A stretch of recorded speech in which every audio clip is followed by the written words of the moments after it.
So to start with, how many people have never been to a Ohio Information Security Forum event? Good number. Great, great. So I know some of you are invited speakers that we brought in, but the other ones, where did you hear about it? I'm a member of the Central Ohio ISSA and Kickoff. I think one of those channels someone posted something. Yeah, I'd posted something on the Central ISSA site for that. I wasn't sure. Someone else? I'm just trying to get an idea of Dampa. who? Dampa. Okay, Dampa. Excellent, excellent. So good. So at least the word's getting out there. We got some new faces. So a little bit about Ohio Information Security Forum. This is our 6th year. So this is our actual anniversary. We do this once a year. But the rest of the year, what we do is a monthly meeting. We meet at the end of this hallway at the Sinclair Learning Center on the 2nd Thursday of each month. Same thing, we're going to have food just like we're going to have food today, so you can come right to work, come to our meetings, and we have a tendency to focus on technical security topics. We actually have a slide deck here. I'm kind of like, I guess, I've seen this like 36,000 times, so sometimes I have a tendency to forget about it. So our purpose is all about learning. That's what the whole thing's about. So we want to network with our peers. So you're here today, engage with everybody. You're going to actually try to follow me around. Oh, sure. Okay. I like a challenge. The guy at Shmoo tried to do that too. He had a hard time. So we're here to learn. We're here to network with our peers. So you see other people here, engage with them. Engage with the speaker today. While he's doing his presentation, if you have a question and he's willing to answer during his presentation, let's move in that direction. Talk to the speakers afterwards if you have more questions. Talk to other people in here when you hear a conversation going on about various security topics, because that's what it's all about. We're here to learn and share and collaborate. And we do this every month, and we do a lot of cool stuff. We focus on a lot of times on very technical security topics when we can. So it gives you a chance for practitioners to get involved with where the rubber meets the road and learn things that are going on, current topics, current security trends, technical hacks, vulnerabilities, a little bit of everything. So things we cover, emerging threats, hacking techniques, current trends, defense policies, best practices, technical strategies, and law and regulation. I always joke about the law and regulation. We never talk about that, but we actually had someone in one time that actually did talk about law and regulation. So we can actually say we do that now. No convictions. Again, monthly, there's no fees to be a member of this. This is all, this whole thing functions on donations, our sponsors, monthly donations. So if you have a few bucks to throw in the pot, do so. If you don't, that's fine.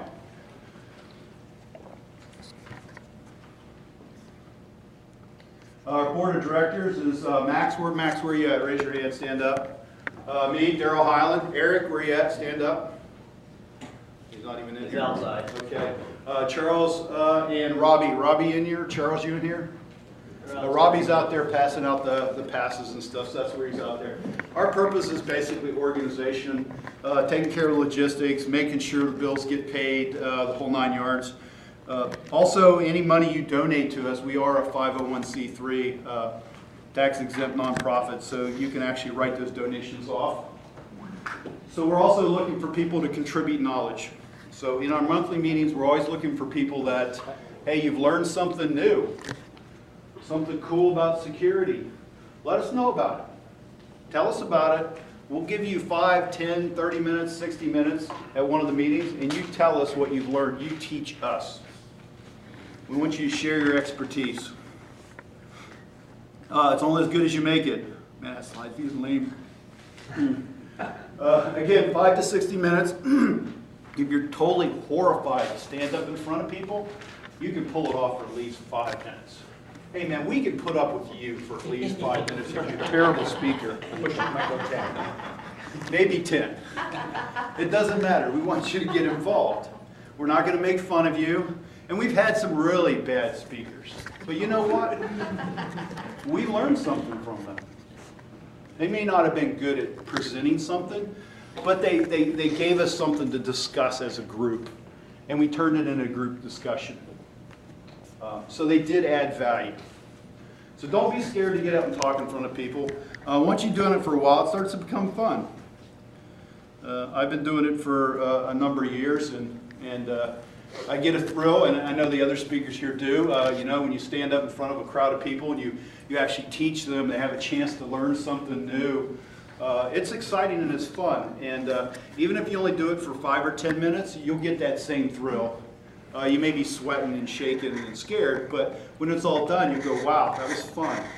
Well, hopefully. So our sponsors. So we have a new sponsor. Centricom just came on board. They have a booth out here. I encourage everybody to engage with them. This is what keeps our group going, is our sponsors. So the gentleman from Centricom come down here, introduce himself, give us a quick 5 minutes about what Centricom is and what they have to offer the community. And it'll be a quick 5 minutes. My name's Rocky Bowermaster, and thrilled to be here today. I wasn't sure how a Saturday event was going to turn out. You guys came out in a good number, I think, so really happy to see that. Centricom is a network infrastructure and security company. We're based in Findlay, Ohio, with offices in Toledo, Columbus, and Dayton. We've been up and running in Dayton since about October.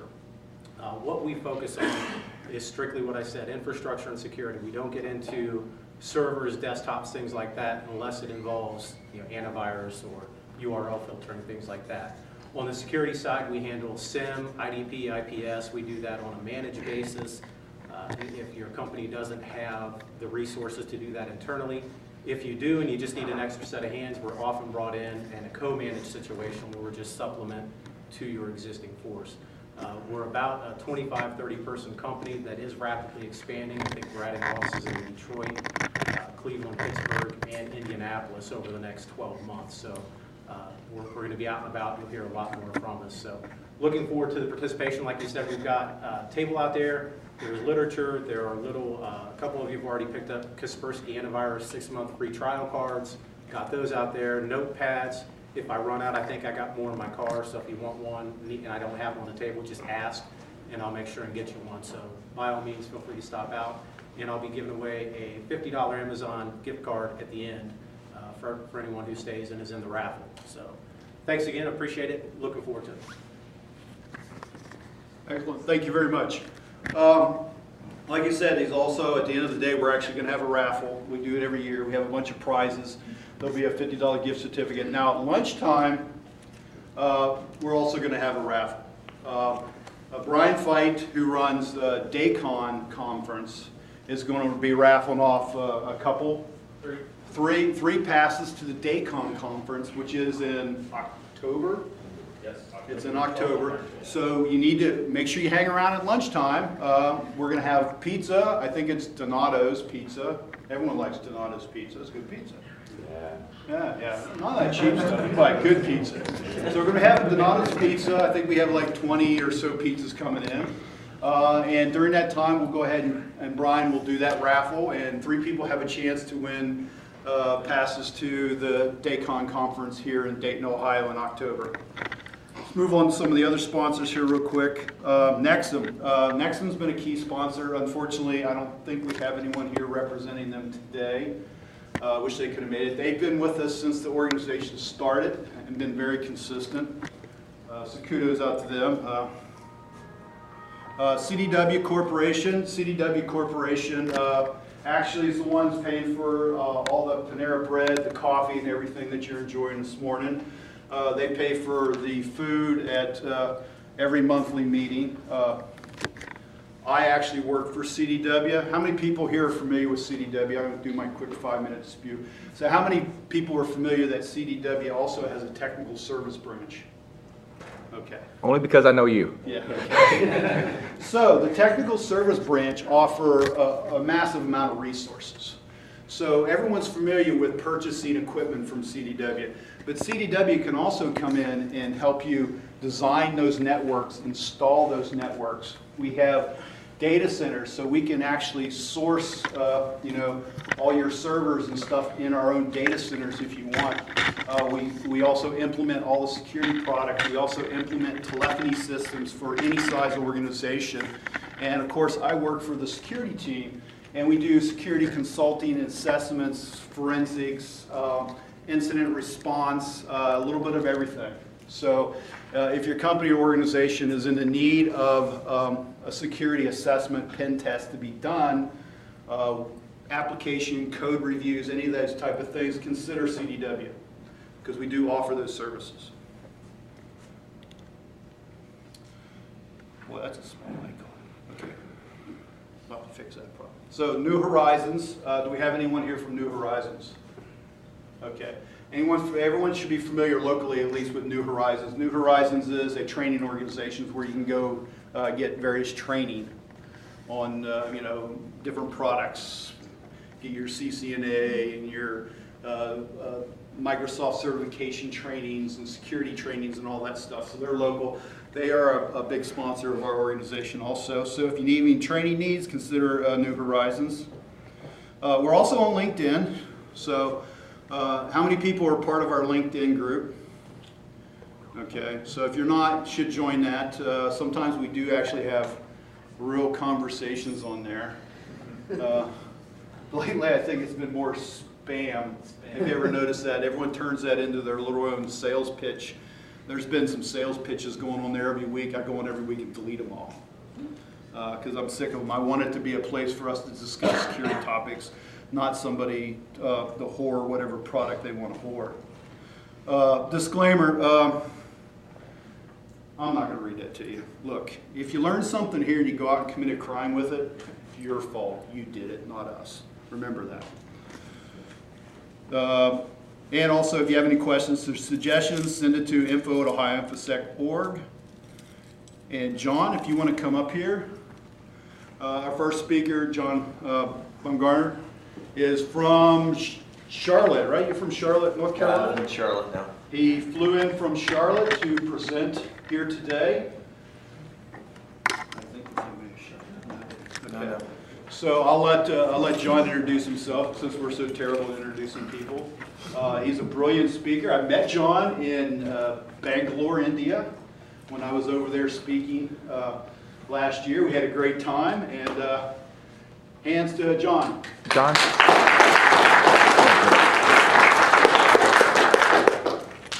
Okay, my name is John Bumgarner. I work for an organization called the U.S. Cyber Consequences Unit, which is a think tank that's funded by the government. It's not a government agency, but the government funds most of our research. And what our task is to take hard problems and try to figure out, how to do attack vectors and what the consequences are. So like one of our first projects for DHS was trying to figure out the proper nodes in the United States to target in the electrical grid and how much money it would potentially cost in lost revenue and productivity and everything else, and how a hacker would go about targeting them. And then we moved into like trying to figure out which airline to bankrupt and how to go about bankrupting airlines or messing with drug manufacturing or making money on the stock market. And this is what we kind of do from a day-to-day basis. And so when I was asked to speak here, I was thinking, what to talk about. And this conference is more going to be a technical conference. And I hate this camera. But it's going to be more of a technical conference. If you don't want me to record, I can stop. No, it's okay. When I was in Oak Ridge recently, Oak Ridge, is a bunch of geeks, and so I was trying to think, okay, what am I going to talk about in Oak Ridge? So I thought, after being in the security business for, I hate to say, almost 3 decades, I thought that, we have all these problems in the business. I mean, everyone always complains about security. But when I step back and look, and after I've done pen tests around the world, and because I used to work for IBM and Lucent and the DoD and some intelligence agencies, I always see some of the same problems. And it's over and over and over the problems, and we think we're going to buy more technology, and technology is going to improve our problems. But really, when you start thinking about it, it's not really the technology is the problem. It's other things that are the problem. When I go in and do a pen test, and you're able to break in and steal a password or something, it's not about, that my end user has a bad password. It's really about that the security guy or the developer made a mistake. That's really what it's about. So the presentation today is going to be on the abyss of cybersecurity. So the thing is, the problem is, as a security guy or a technologist, I think that we have to realize that security is not perfect. It's never going to be perfect. But the problem is, I don't think we understand what the problem is. Because when you go out there and you're going to put some new type of solution in. Let's say if it's, let's say you're going to put some type of intrusion detection system in, or an intrusion prevention system. First off, you have to figure out what's on your network. Why are you doing it? And so if you're putting an IDS in, then you have to work with the developers and make sure they don't write SQL, issues into their code or cross-site scripting problems. And normally, as a technology, you just throw the stuff in, and you don't work with these other business teams to improve the process of security for this whole thing. So I think that's one of our problems. We just don't fully understand what the heck we're doing. And the other thing is that most of us are too focused on one task. We're focused on, we're going to put the intrusion detection system, or we're going to break passwords, or we're going to do something else. And we're really not stepping back from a bigger perspective and trying to figure out what the big picture is. When we talk about, let's just take, we're going to talk about the electric grid in a minute, but when we start talking about the electric grid, and we have a little product in the electric grid, we got to figure out where what this product's used for, what's the strategic purpose of this product, where the product's sourced from, where the components of that product are sourced from, and trace this whole system around. And in the security business, we normally don't worry about all those extra pieces. And so we start missing, what the hidden message of what our thing is. We start missing that hidden element. And this is one thing we have to do. We have to step back. When you've got a problem in your organization, you've got to step back from it and look at it from all these angles. One of the things that we tell our researchers at our group is that you've always heard you have to think outside the box.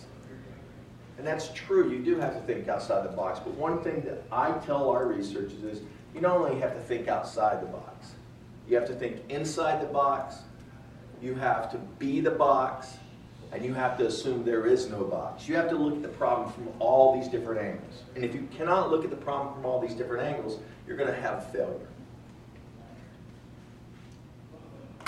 This is our problem. We have things like this. Thomas Edison would come up with this, this generator, and this is what the project starts like. It's a generator. We don't think that far ahead. I was just working with some developers the other day. We were talking about this at dinner last night. I was working with these developers on this high-end, supposedly high-end, new social media collection tool. And the one thing I heard from these developers over and over and over was, it's beyond the state of the art. What we want to do is beyond the state of the art. It's going to be 5 to 10 years before the industry catches up. The problem with that, we have to think ahead 5, 10, 15, 20 years. Not just tomorrow. We have to think ahead further than that. And this becomes a problem. So when Thomas Edison came up with this, he couldn't think ahead, what the next phase was. The next phase was this. These things are the Francis turbines. You don't go to Walmart to buy this thing, by the way. These things are sourced from usually like Korea or Germany and other places, France. They weigh 172 tons. Once you put one of these things into a network or into a dam, you're not going to move them ever. The problem with this is like we started to get to the point where these things were connected to the internet. So the way this is designed, see, it rotates around there, and it's really close. We'll talk about this in a minute. But people, when they first started designing these, they never thought ahead that we're going to put these on a network or manage them on a network. And so they never considered the vulnerabilities that could be introduced by, a malicious hacker or an insider or something else. just like in Russia, if you heard General Alexander talk this year, or was it last year, there's a Russian dam, and they had these Francis turbines in there, and they forgot the red card, put a little note somewhere that says, don't charge this turbine up because we're operating on it. Well, someone charged it up remotely. They were not even using the dam, they were remotely managing this thing, and it actually jumped off the track, blew up, and destroyed the dam. This was not even a cyber attack. This is someone just pressing a button that turned the power on and it broke and destroyed the whole dam. So now the dam's useless. But then we get to things like this. Let's see if the video will actually play. Most of you probably have seen this video. This is the Aurora project. When we were in Idaho National Laboratories, my team was out there. They actually were able to get a diesel generator and program it. And this was in March. The video, this took place in March 2007, and this was leaked to the press in September of 2007. So what the operators are doing, they have this generator that's out there, a diesel powered generator, a small one, and they're actually issuing a command to it to cause it to actually have the shaft start moving around. If we go back to the other picture here, and it breaks. It breaks. Well, the interesting thing, if you know about the video, the day this was put out by Anderson Cooper, 2 days before this, Stuxnet, the actual sabotage functions in Stuxnet were compiled. 2 days prior, the DLL is compiled 2 days before this. But if we go back to this, the reason this works so well for this attack is this shaft right here. What they were able to do is manipulate the shaft and then cause it to actually start spinning. And once it started spinning, the rotor here actually hit the side of the vessel. And so when the engineers designed this, they never thought that anyone would actually cause this thing to spin. So one of the arguments with this is that, you know, they're trying to build better software. But we said, well, maybe instead of better software, you should design a feature that's not with software. It's a physical component that can't be manipulated unless you're physically at the device itself, that if this thing actually goes out of tolerance, it'll actually shut down automatically. But they said, well, that would be costly. Well, when you've got something here that costs, this much money, what is it? What is a few dollars? You know, really? I mean, if you're talking a few $1,000 or, you know, maybe $10,000 or $100,000, when you got something that costs tens of millions of dollars, a few $100,000 is nothing really. Okay, so this is the only slide I promise with words on it. So what do we see here? What do you get out of this slide? What are we talking about? Come on. This is a test. What are we talking about? Oh, damn, we're talking about Stuxnet. No, we're not. This is actually what Stuxnet became. This is actually from a paper that I wrote that was published before Stuxnet was found. A year before Stuxnet was found, I wrote a paper about how to plan military attacks in the future, and one of the attacks was attacking gas centrifuges. And for some reason, Stuxnet followed the exact attack. And so eventually we know what happened with this. But here, how many here have dissected Stuxnet's code really well, right? Everybody, right? Okay, so Stuxnet itself. Let's start, well, we're going to go over the whole program real quick. We got time, right? Yeah, we got tons of time. So, when you start backing up and you start dissecting Stuxnet, Stuxnet had a variety of features in it. One of the first features is that was coded in 2006. It actually started in 2005, the program, it looks like, based on forensics. But one of the first features that was developed by whoever wrote this, likely the intelligence community, not the DoD. I don't think it was the DoD, it was mostly intelligence. The first feature was they had to develop a way to actually exploit the Siemens PLC. So they wrote a rootkit for that's the first thing they did in 2006, March 2006. And so the process went on and went on and went on. And they had to test the rootkit and make sure it all worked, I'm sure.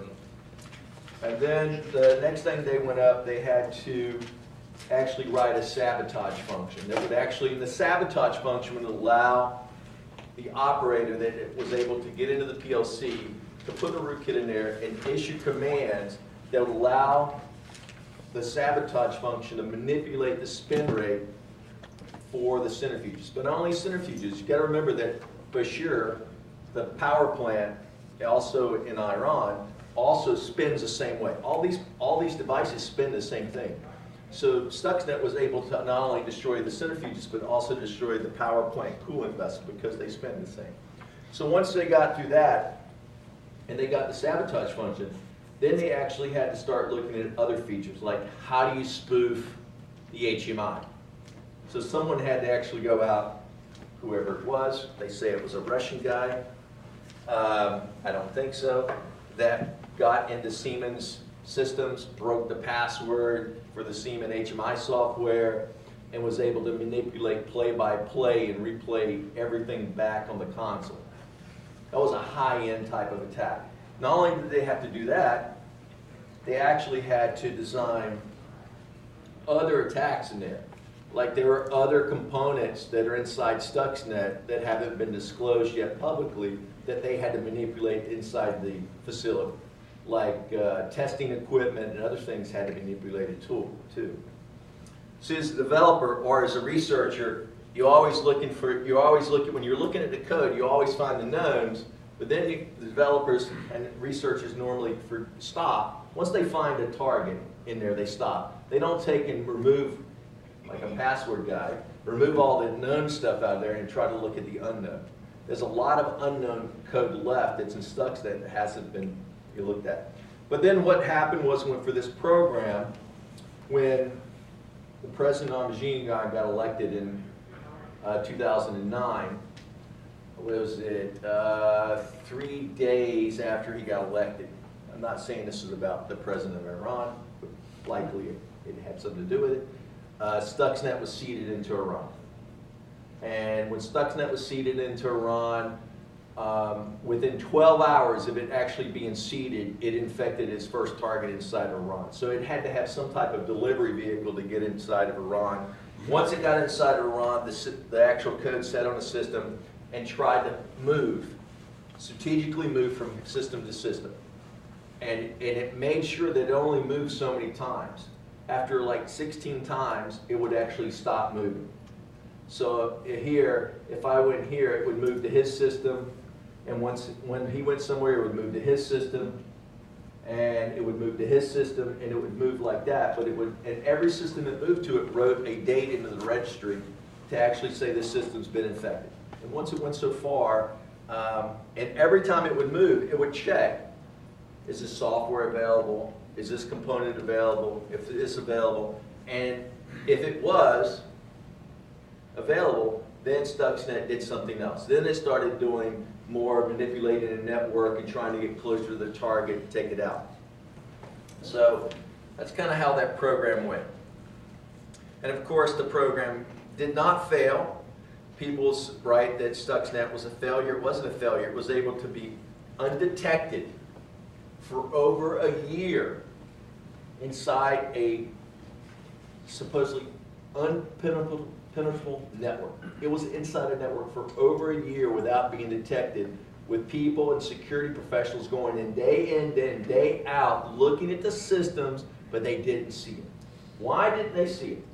Because they were looking for the known, not the unknown factors. Because if they would have been running some type of algorithm test for the hashes on the systems to see if any changes or any ports open or any other processes came up, they should have been able to identify this in a whole year. But they didn't.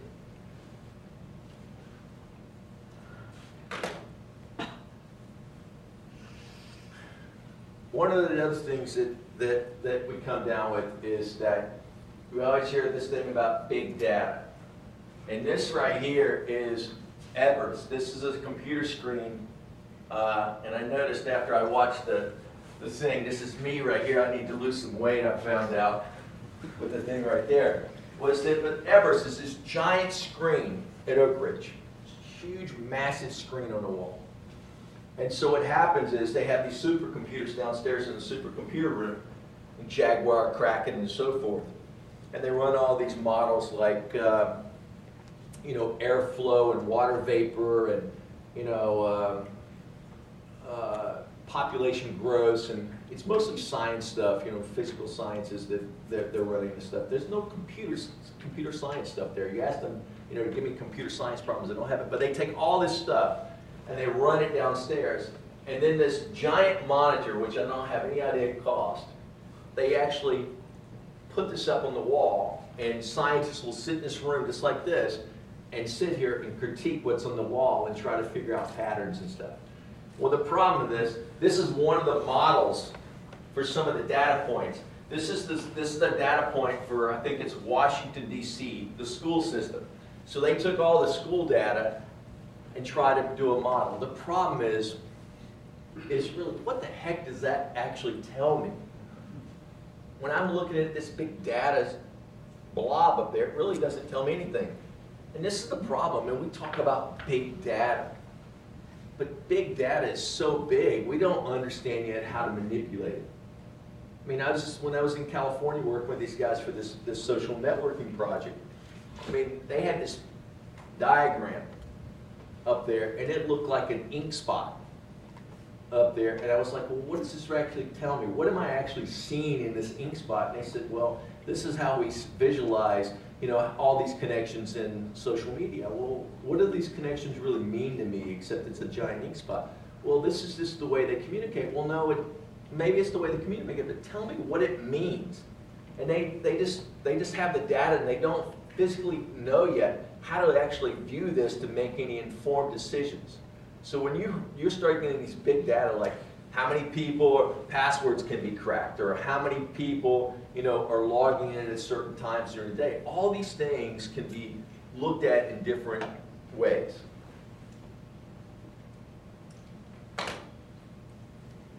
Everyone knows Chris Nickerson probably, right? So Chris Nickerson, you know, he likes to buy toys. And it was funny because he was just telling me recently he went out and bought everyone an MP5 in his group. And I was like, you know, why would you buy everyone an MP5? So he could stamp all of them with his company's logo. I was like, you know, this is way too much money to have to buy machine guns for people. So Chris went and bought a Ducati motorcycle.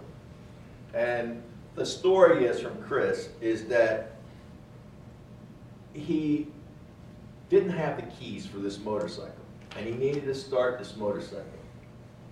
So Chris Nickerson, what did Chris do to start this motorcycle? Does anyone know? I think some wild guesses, but I don't know. Okay. So the thing is, on this motorcycle, it allows you to put a number in to start it. If you don't have the key, you can actually enter a code to start it. And so Chris was messing around with this thing, trying to figure out how to get into it. And he found that if you take the last 4 digits of the VIN number, you can actually start the motorcycle and drive it away. Is that the default password? That's the default password for all the motorcycles. So, and guess what? The default password, the software developers that develop the code for it don't allow it to be changed. So once you drive your motorcycle off the lot, you can't change the password from the default factory password for that motorcycle. So anyone, if they know this framework, they could steal your motorcycle if you don't have it locked up correctly. So Now, I don't know much about motorcycles, but just as a frame of reference, how much would one of those cost? a lot. Yeah, how much? Like $20,000 or $30,000, I think. Yeah. Yes. So, but the thing is, I mean, just like there's some cars out there that the same way, that the default Bluetooth password you can't change from 1, 2, 3, 4. They won't allow you to change it because they're afraid you'll lock yourself out. And if you lock yourself out, how is the technician going to get into it? And they don't want to put a back door into it. You know, it's just all these things. It's okay if I lock myself out of my car and I couldn't get my Bluetooth. You know, then it could be a problem. but it's a 4-digit password, character code. I could sit there for hours and, you know, try to get in. It's like my brother-in-law one time. My brother-in-law, he has this nice house up in the mountains in North Carolina, and he and his wife went away and they left me to watch their house one time, and they didn't give me the password for the dang television because they have children, and they had this pass thing, you know, you had to put in the password.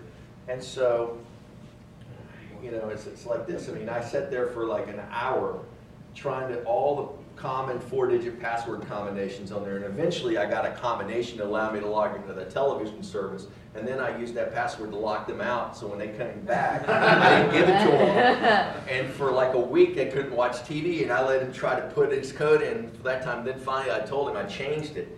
You know, but but you can do that. You would have to. You're not invited back over. You're not coming over. But the thing is, like, you know, it's when we're as the security guys, we got to step back and think, what is the vulnerability we're talking about? When I was talking about pen tests, when I would do pen tests and we would break into a website, you know, through an SQL injection, the CSO or whoever it was would say, well, you know, I spent $1 million on IDS and IPS, blah, blah, blah, blah. And I would say, well, it's not the IDS is the problem. The problem is you allowed that, you don't have any software development lifecycle in that organization to allow this to happen. You don't have a backup function, you don't have security testing functions, you don't have a quality assurance program. That becomes the vulnerability, is all that extra stuff. I mean, so, last night we were talking about passwords, right?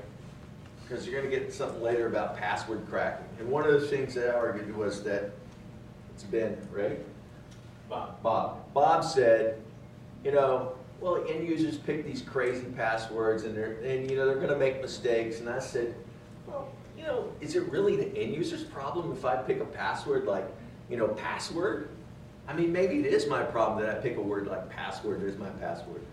But I said, you know, in order for someone to steal my password, you know, from a from service like LinkedIn or Twitter or something else, well, in order for them to do that, well, they got a couple of routes. One, they can come to me and seed my box with some, you know, malicious PDF or Word file or whatever, and steal my password with a keystroke logger or something else. I mean, that's my problem. That's my problem because I failed on my security. But normally, that's not something that happens. Normally, it's, you know, we hear in the thing like, oh, there's an SQL injection on the website. Well, whose problem was the SQL injection on the website? Was it my problem, or was it the company that actually deployed the service? It was the company that deployed the service's problem. I can have the worst password in the world, but if the company that I'm giving my stuff to doesn't have adequate security, or doesn't maintain their security services or monitor their security service, it's their problem, not mine. So don't blame the problem on me for having a password. Fix your own problems first. And if you can't steal the database, you know, that stores the hashes, or the flat file, or whatever it is in the background, big deal. I can have the weakest password, but if I can't steal that, you know, password database, it doesn't matter. We all know about this program. You read the book recently from David Sanger. President Obama is the president in history that has ordered more drone strikes than any other president. Well, President Bush was the first guy to do it. Now there's only been a second president, so of course he's ordered more. But You put logic into it. that's right, there's logic here. But here's the thing. You know, we got defense contractors that build this, like Lockheed Martin, Booz Allen, Raytheon, Northrop Grumman. It doesn't matter. They're all the same. So they build this thing, and this drone, and I think this is the Predator. How much money did a single Predator cost the DoD? How much money? Currently, or going to start? No. When this, yeah, well, each individual drone. Okay, so how much you think one cost? About 40 million now, isn't it? Oh no, it's way too much. I was going to go with 25. Oh, that's way too much. 15. The average cost here is between $10 and $15 million for these drones, right? So there was this Russian program, $29.95, you could download it and install it in your computer. A $29.95 program. And this program was called Skygrabber. And so these little cave dwellers in the middle of Afghanistan decided to download this program called Skygrabber.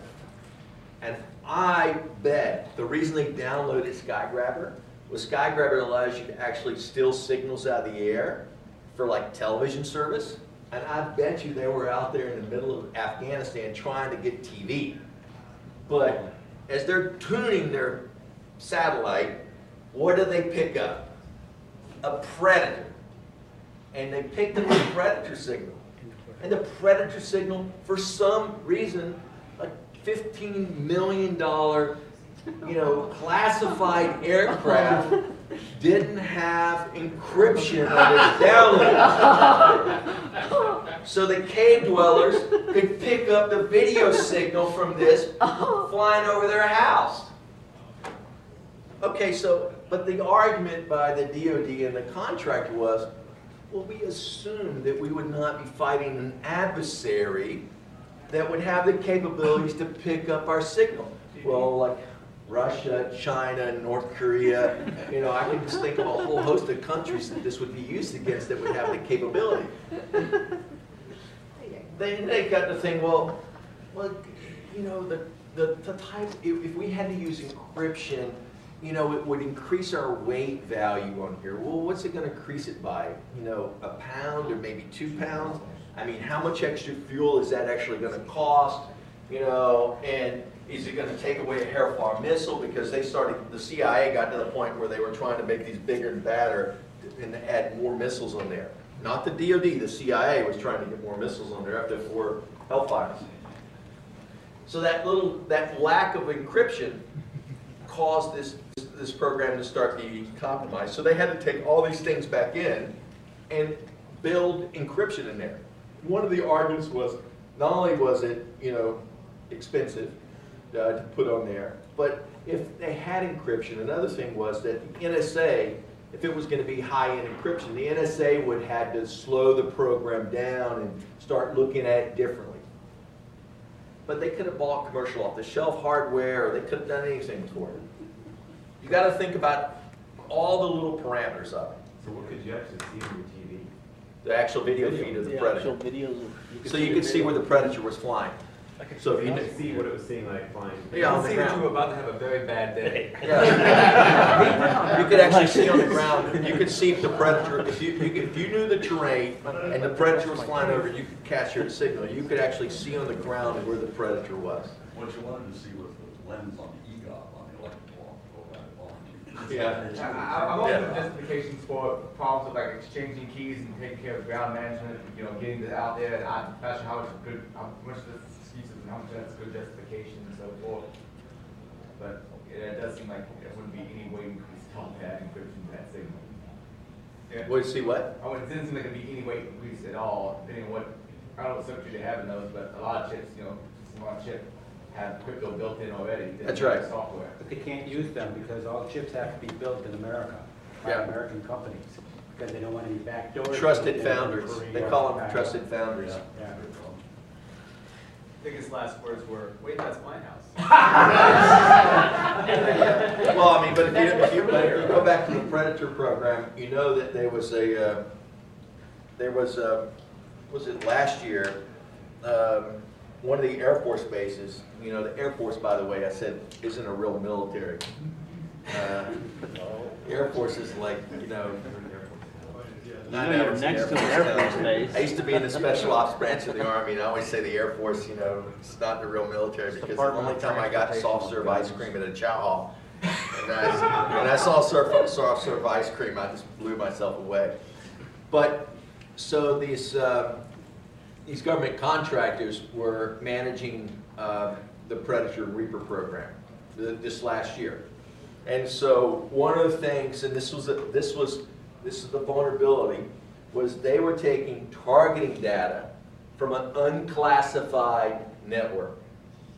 And so the security doesn't allow it to be processed across the network because it's 2 separate networks. So to get to get the mapping data, targeting data from one network to the other, what did they do?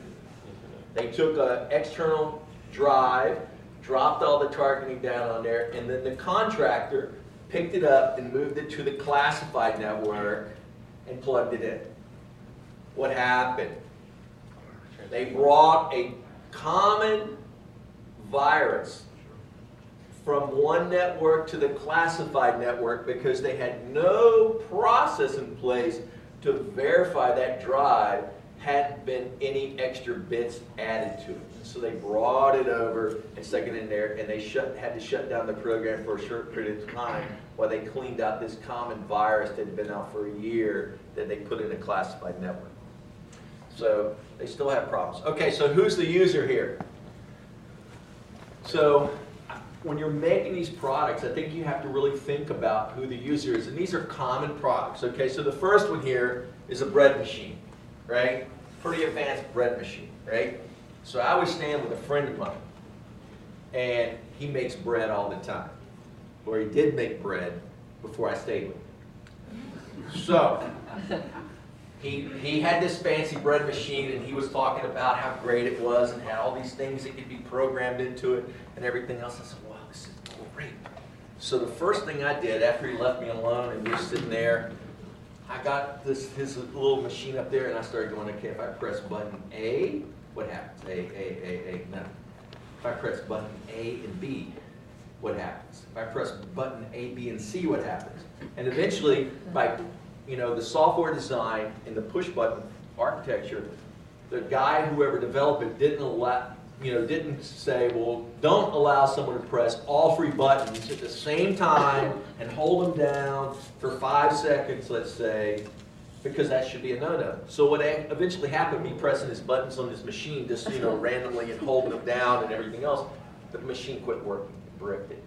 He wasn't happy about it. And he said, well, but no one's going to press, A, B, and C in the same combination at the same time. I said, well, but the developer should have thought, what could happen if someone does that? And the developer, the engineer didn't think beyond, we need to make a bread machine. You had to replace the machine, though, right? Yeah, well. Normally, Normally you just take it back. Normally you just keep the box and you take it back to the store and say, well, I don't know what happened to it. I'm not saying I've ever done that, but that's what you should do. Okay, so here, how many of you actually get on the airplane? And I'm sure every one of you do this. When you get on the airplane and they have the touch button control on the back of the seat for an international flight and you're watching a video, or they have the little controller in your hand, I'm sure that every one of you get on there and you pull up the controller and you sit there and say A, B, C, D. Okay, if I press space and back to space and just start randomly doing it. How many of you haven't done it? Really? You haven't been on an international flight? So sometimes, depending on the way the system's designed, there are sometimes, if it's the way it's linked, sometimes you can cause the whole airline in-flight entertainment to crash. And so when it crashes, sometimes it doesn't come back on for the whole flight. And so that's a problem. Or sometimes you're messing with the buttons and it'll actually drop. If it's just a touch button, sometimes you're hitting it and sometimes it'll just drop down and reboot itself because you're messing with it.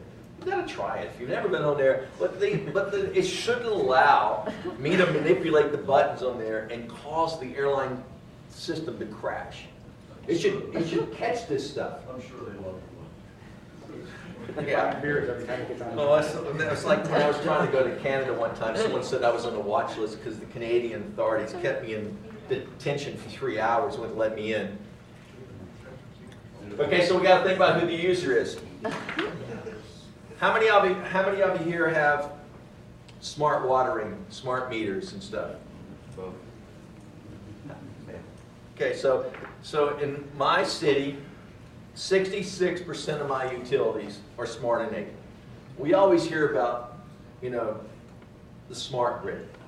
But when we hear about the smart grid, everyone's always, mostly time, if you talk to DHS will always say the smart grid. We're talking about smart electrical meters. That's what they always talk about. But this is not just smart electrical meters. This is smart utilities.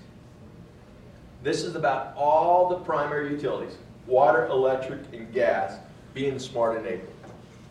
Eventually, every meter at your house or your apartment complex will be smart enabled. It will have some type of network connectivity, whether that's Wi-Fi or broadband over power line or whatever it is, it's going to have something. Okay, so Charlotte is where I live. And so several years back, we got smart enabled water meters. So one of the things happened with our water meters was the water meters they put in, they started having a problem. They failed, right? It's a water meter, so it failed. And the city was trying to figure out why the water meters were failing so rapidly, more so than the old mechanical ones. Does anyone have an idea why our first generation water meter failed? Probably on the same channel as the cable TV. No. The water meter, the company that designed the water meter said they didn't design it for a wet environment.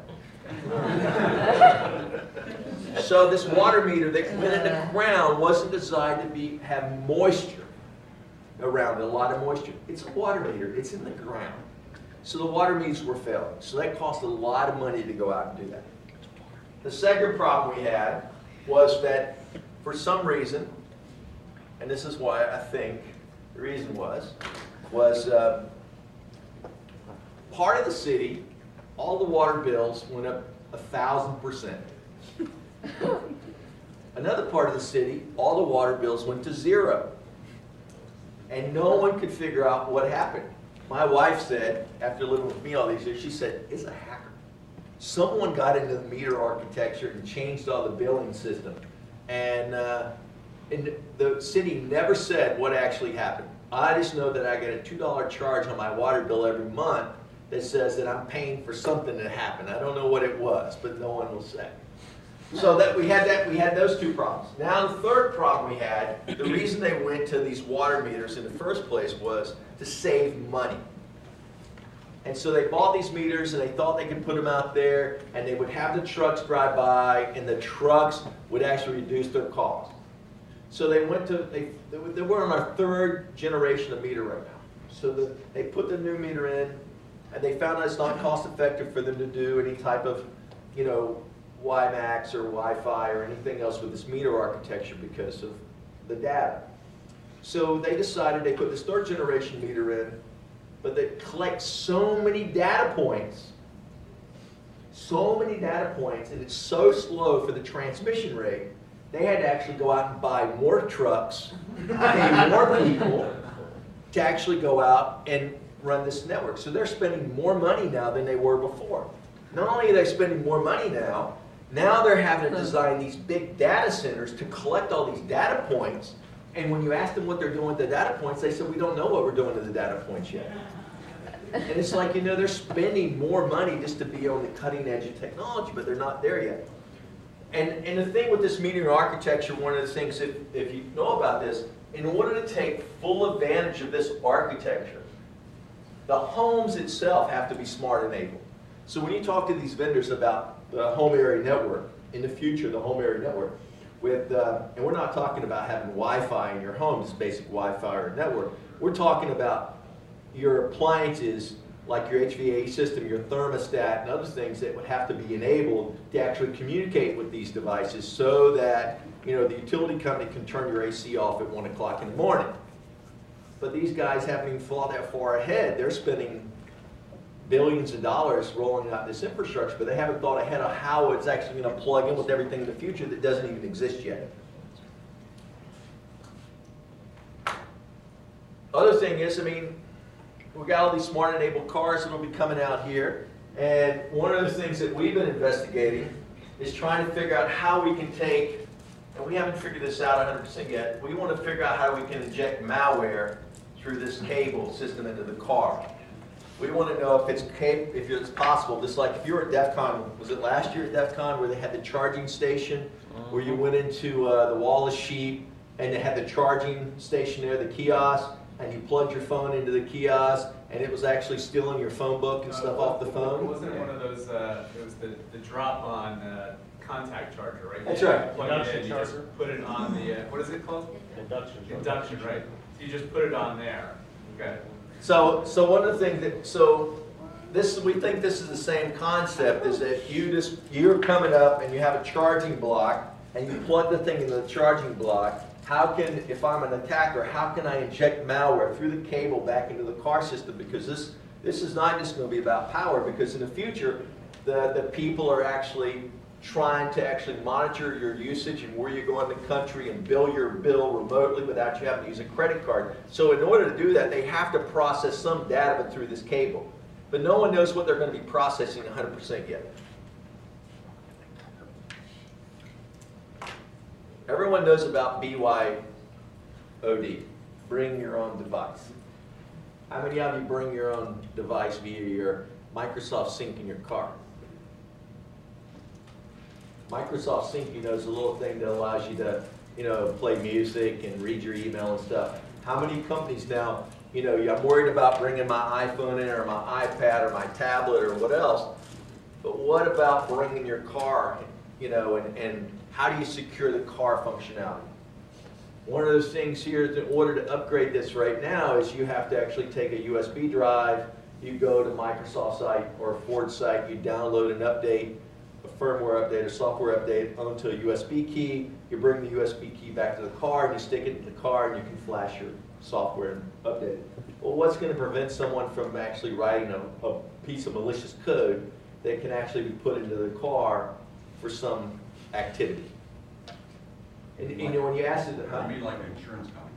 Yeah, like an insurance company. The one that has a little module right now that plugs into your car. I mean, but when you ask the developers about how do you take in consideration protecting this, or am I going to have to have antivirus on it? Am I going to have intrusion detection on here? Am I going to have a firewall?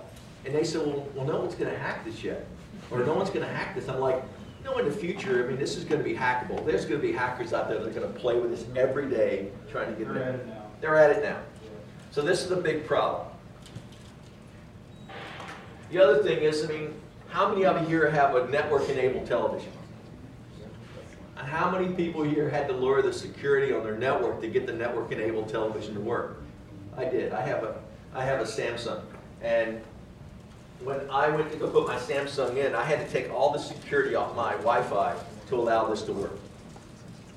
And so, but the thing is, once I got it on the network, then I noticed that if you send certain malformed packets to the interface, the IP address, for some reason the television turns itself off.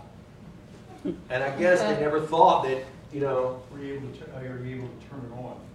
I wasn't able to turn it on. He keeps his boxes, so You can get illegal channels. I have a computer at home, when it turned off, plugged onto the network, if I scan my network, my box boots.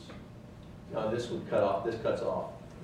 Yeah, just like the one my wife goes plays the Wii.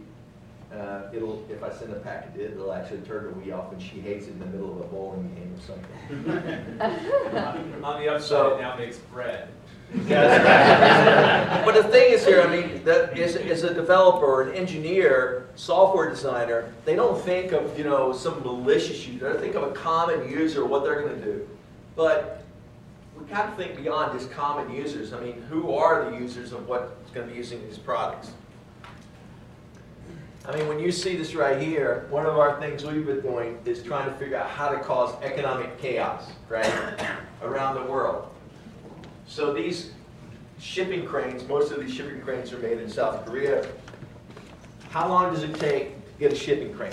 A big industrial shipping crane. How long does it take to order one, make one? Half a year. Half a year? 5 years. Wow. The lead time to get one of these is 5 years. So, but the thing about these cranes, guess what? They're networked. So if you can get into the crane, you can actually cause the crane to fail, potentially brick the crane, crash the crane. They don't have all these extra security features built in there because they never thought that anyone would try to attack them. The thing is, these CAT trucks now also have computers in there. And you can actually turn the cat truck off. How long does it take to get one of those tires, by the way? 2 years. It takes months and months to order these tires, and they're just-in-time inventory. So if you can actually manipulate just the tire company, you can actually cause fleets of trucks not to have tires, so that rare earth minerals like China can't be mined to produce my iPad.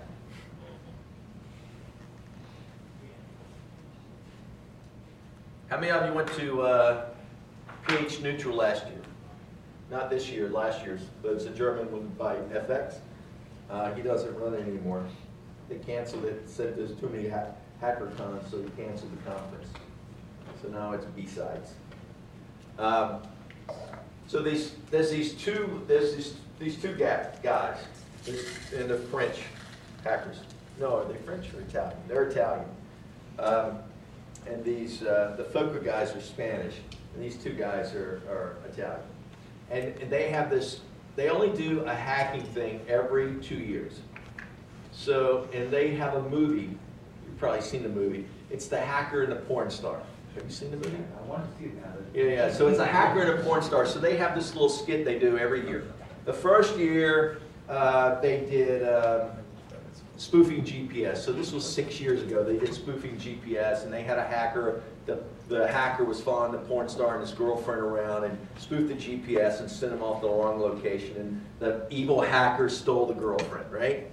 So the second time, 2 years later, they did infrared microphones, and the evil hacker was sitting across and intercepting the communications off the back of the laptop. You saw that one? Stealing the communications from the porn star with his girlfriend so he could steal the girlfriend. And every time they add a new girl, by the way. So now I think this year there are going to be 3 or 4 girls in the video. So the evil hacker always gets more women. So this past year was really cool.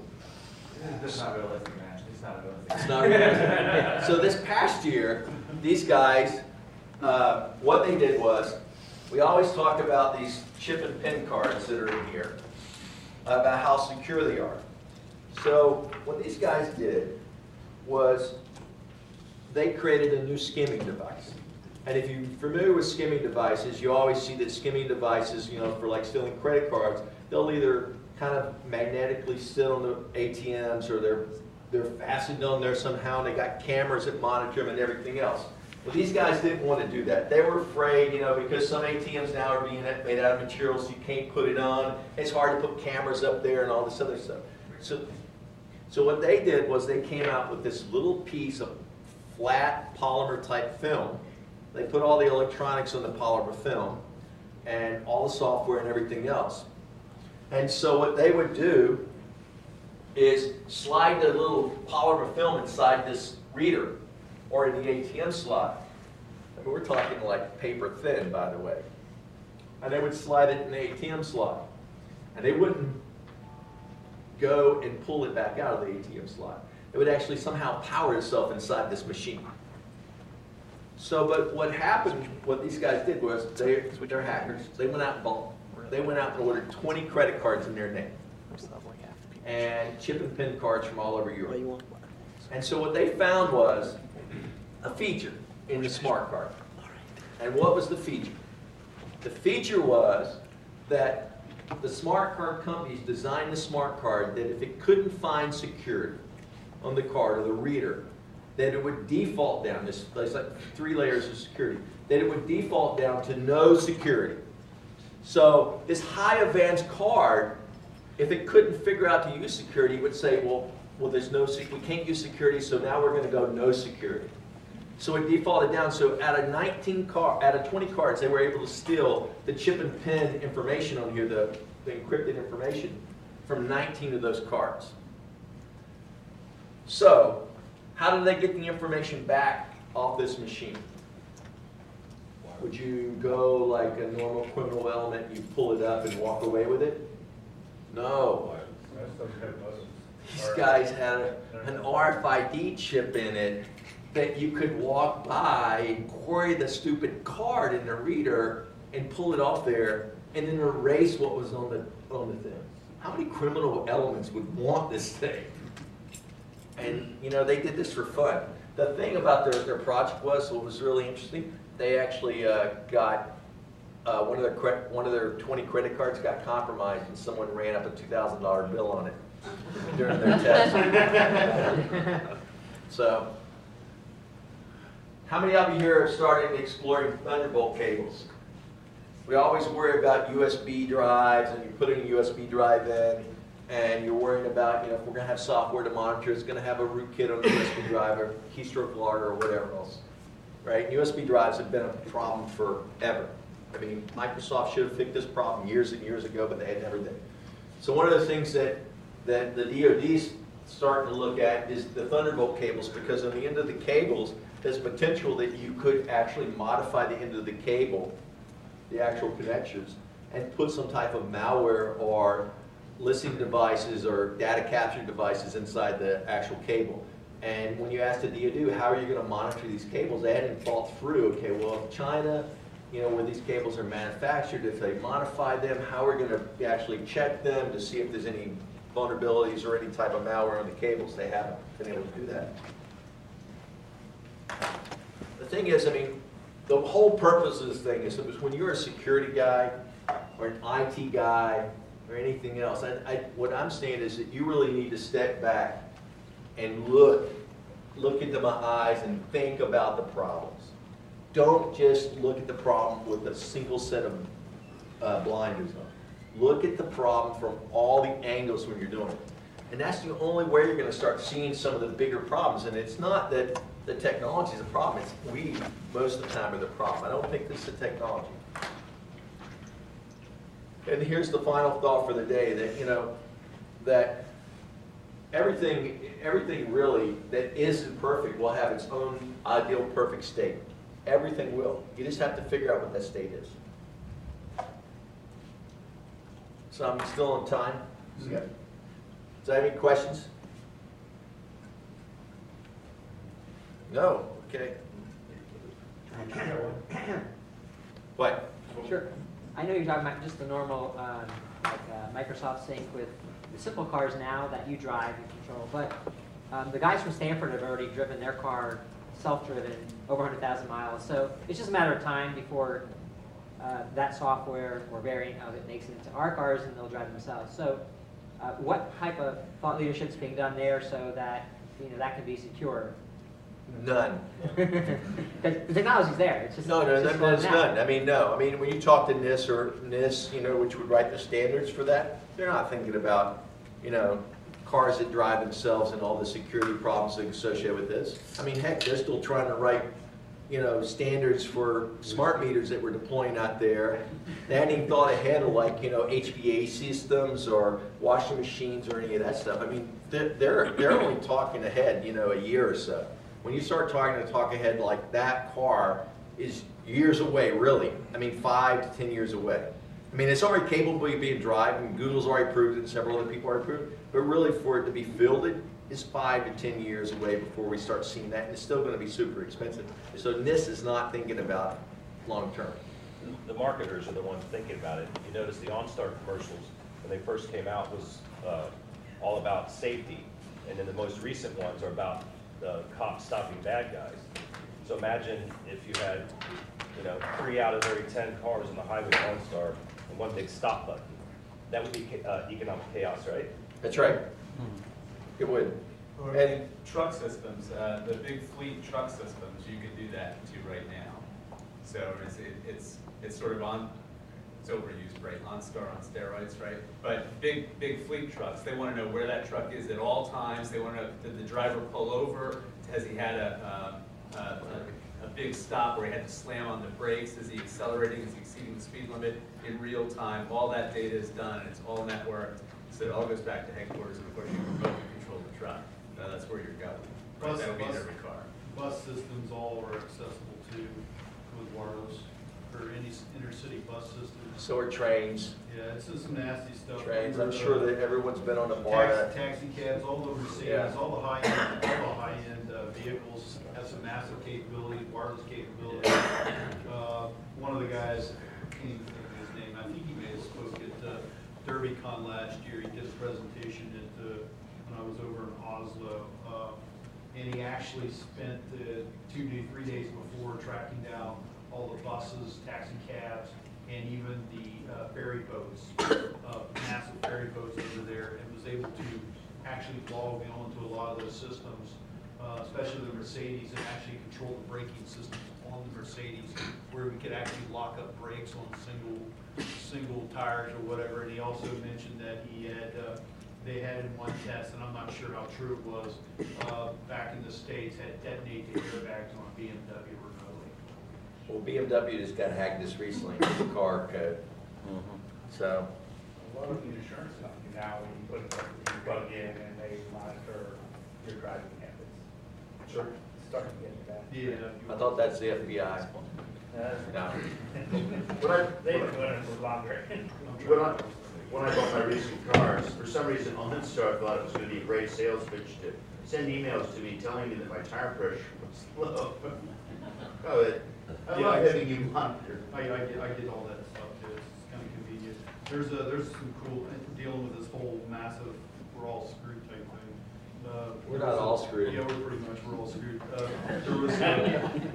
There's a video on YouTube on actually how to rekey a BMW car key system, and and they give you a place where you can go buy the device for like $500. So you open up, plug underneath the dashboard, shove the key in, hit a fixed key code that's fixed. You can't change it. Rekey the key, start the key, and drive the BMW. Yeah, software. There's a remote one too. You can buy a remote one, so you don't even have to do that. You hate software developers, you hate the Air Force. I don't hate the Air Force. The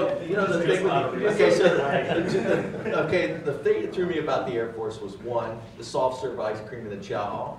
I was coming back from the Middle East one time, and I stopped at an Air Force base, and I'd been in the Middle East in the desert years ago in Somalia, and when I stopped at the chow hall, they had ice cream, and I said, I haven't had a good meal in years, and I've never seen ice cream at a chow hall, and it's like, it's like going to Disneyland almost.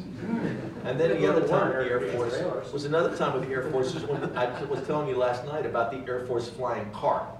I used to jump out of planes for a living, and the Air Force is flying this what they call CARP, and CARP is when they fly azimuth, distance, and speed, and once they get to a certain speed and azimuth and distance, they open the door up, turn the lights on, and then the Special Forces guys jump out. And so the Air Force had flown us on this operation.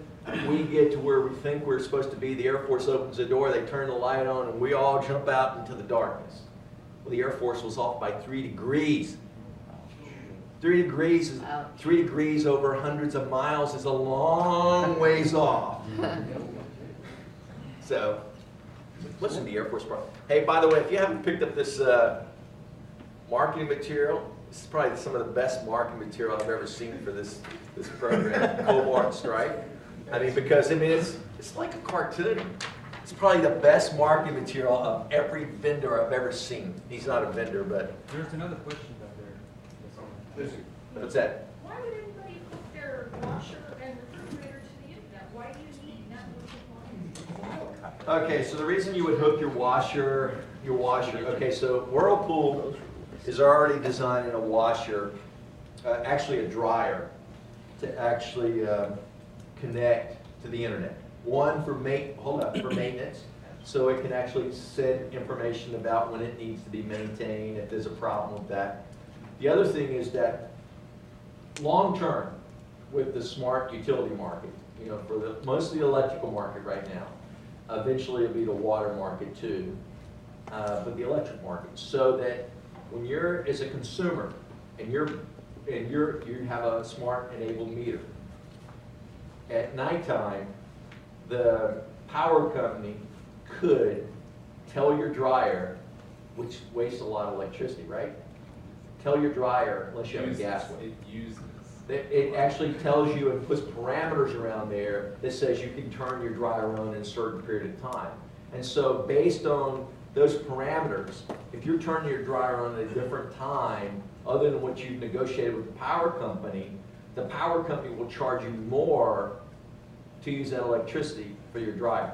But if you use it at a different time and the power company knows you're using your dryer at that preset time, they'll charge you less. This is the future. This is not tomorrow. I mean, this is years away from what this is going to be. But when you asked about like the security of how you're going to make sure that that device, when it's coming through the meter architecture and they're doing that two-way communication, no one's thought about that two-way communication. You know, Google had a thing called, what did Google's program have? It failed. Not many things at Google fail. They're evil anyway. But the program was this maintenance thing where you could buy a device and as a monitoring program, and you'd go buy these little devices and you'd put on all your appliances, and then Google would monitor your electricity usage. And that's the future, is that every device or all the key appliances in your home will be monitored. So HVAC, your dishwasher, potentially your stove if it's electric. Can you imagine them telling you not to cook at a certain period of time because you're using too much electricity? Hot water heater, and all those things will be. My mother-in-law, who's 80, that she has a smart meter in her home, and the water company has a little box with, it has 3 seals on the box, 3 tamper-resistant seals, so that my mother-in-law won't break into the box and change whatever it is in that box, so that they can turn her water heater on and off whenever. And she has no idea what it's used for, but they can turn it on and off. So, I mean, that's the future. That's where it's going to be. But one thing that's going to happen, one of the things that I wrote about a couple years back was that in the future I see that companies will actually be able to see, when I'm using my washing machine, when I'm cooking dinner, when I'm using my AC, and all this will build out a profile that someone will be able to say, okay, John's up at 6 o'clock in the morning, and he's down there making his coffee out of the coffee machine his wife bought because she doesn't drink coffee, but she's buying my coffee machine. And it's the truth. And so now they can monitor, my coffee usage more. They can see when I go take a shower how much water usage I'm using. And you think right now this doesn't happen, but we have to start thinking ahead about our privacy rights for some of this stuff, because NIST or the government haven't thought ahead more than 5 years. I mean, this is 10, 20 years away. If they're 2 years behind. Big brother. That makes some sense. It's like I'm stocking. It's like I'm stocking up on light bulbs. I'm stocking up on light bulbs right now, and every time I go to buy an incandescent light bulb, I feel like I'm a dealer. I feel like a dealer. That was a big point. You get a small power jack to go, oh, I can't talk to this device, so I won't turn on the power to this particular point. Who knew the Amish were so tech savvy? Well, you look like, I made a comment about the insurance company. You can see it coming down the road. It's the car is pocket, and you consistently don't follow the 65-mile-an-hour speed limit. You're one of those guys that goes by you. They say, okay, 90% of the time you do this, cost you 90% more for your insurance because only that's going to cause an accident. It's progressive. Sorry, got that little device they plug in the front. Allstate has a little device that you can monitor your teenagers with. Well, what's going to prevent someone from not, what's monitoring your keys? Well, I mean, I know that. We're always going to be years away from actually securing it properly, so there'll be more than enough ways to screw with them. Just like the washing machine thing, the first thing that comes to mind is not moving at all. I get pissed at my neighbor, I just turn their laundry off. Turn their hot water off, turn their power off. Jack the fire up the dryer until it starts the fire. Or there's always safety devices. Or if it's, the thing is, if it's on the second story and it's a washer, since it spins, and you can actually take it out of spin and actually cause it to start vibrating, then you could actually cause structural damage to the home. So you move it to the first floor. That's right. You could actually, depending on the floor, the strength of the floor, you could actually cause structural damage, because it would, if you went home and that could cause that to vibrate for hours, what damage could it cause? If it won't turn itself off. Quick hands for John.